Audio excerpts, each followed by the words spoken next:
Hi hello எல்லாருக்கும் வணக்கம். நம்ம இன்றைக்கி பார்க்க போகிறது என்னென்னா, கீரையை வச்சு ஒரு ஹெல்த்தியான ஒரு டிஷ் தான். இது வந்துட்டு குழந்தைங்களுக்கு ரொம்ப பிடிக்கும். ட்ரை பண்ணி பாருங்கள். ஃபஸ்ட்டு வந்துட்டு சப்பாத்தி மாவு இருக்குது இல்லைங்களா, நம்ம நார்மலாக வீட்டில் பண்ணிடுற மாவே வந்துட்டு எடுத்துக்கோங்க.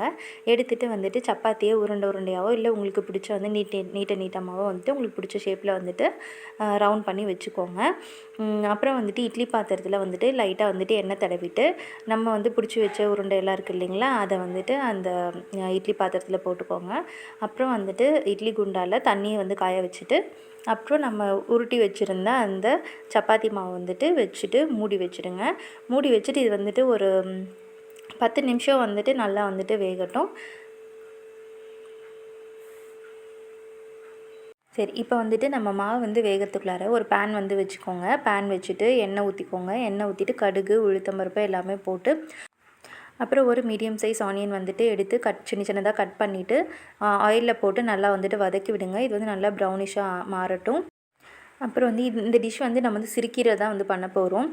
நல்லா ஒரு கட்டு இல்லைன்னா 1.5 கட்டு சிறுக்கீரையை வந்துட்டு நல்லா வந்துட்டு குட்டி குட்டியாக நறுக்கி வச்சுக்கோங்க.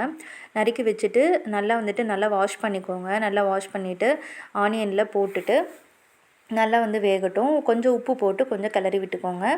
அப்புறம் கொஞ்சமாக வந்துட்டு மிளகாத்தூள், மஞ்சத்தூள் போட்டுட்டு நல்லா கிளறி விட்டுட்டு அப்புறமா தண்ணி ஊற்றி நல்லா வந்துட்டு வேக வைங்க. நல்லா வந்துட்டு தண்ணி சுண்டுற வரைக்கும் வேகட்டும். இப்போ பாருங்கள், நம்மளோட சப்பாத்தி மாவும் வந்து நல்லா வெந்துடுச்சு. இங்கே வந்துட்டு நம்ம கீரையும் ரெடி ஆகிடுச்சு. ஸோ நல்லா வந்து தண்ணி கொஞ்சமாக லைட்டாக இருக்கிற டைமில் நல்லா வற்றிட்டு லைட்டாக இருக்கிற டைமில் நம்ம வந்துட்டு துருவி வச்சுருக்க தேங்காய் வந்துட்டு நல்லா வந்துட்டு கொட்டி கிளறிக்கோங்க. நல்லா வந்துட்டு தண்ணி வந்துட்டு நல்லா வந்துட்டு வற்றட்டும். நல்லா ட்ரையாக இருக்கட்டும்.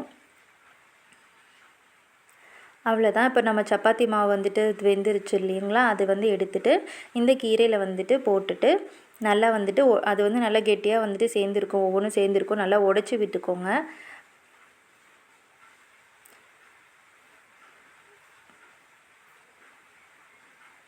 அவ்வளோதான். இது வந்து கிட்ஸ்க்கு வந்து ரொம்ப பிடிக்கும். நல்லா டேஸ்டியாகவும் இருக்கும். ட்ரை பண்ணி பாருங்கள். அவ்வளோதான், நம்மளோட டிஷ் ரெடி ஆகிடுச்சு. பாருங்கள் எவ்வளோ கலர்ஃபுல்லாக இருக்குது. சாப்பிட்றதுக்கும் நல்லா டேஸ்ட்டாக இருக்கும். ட்ரை பண்ணி பார்த்துட்டு எப்படி இருந்துச்சுன்னு சொல்லுங்கள். மறக்காமல் நம்மளோட சேனலை சப்ஸ்கிரைப் பண்ணிக்கோங்க. தேங்க்யூ.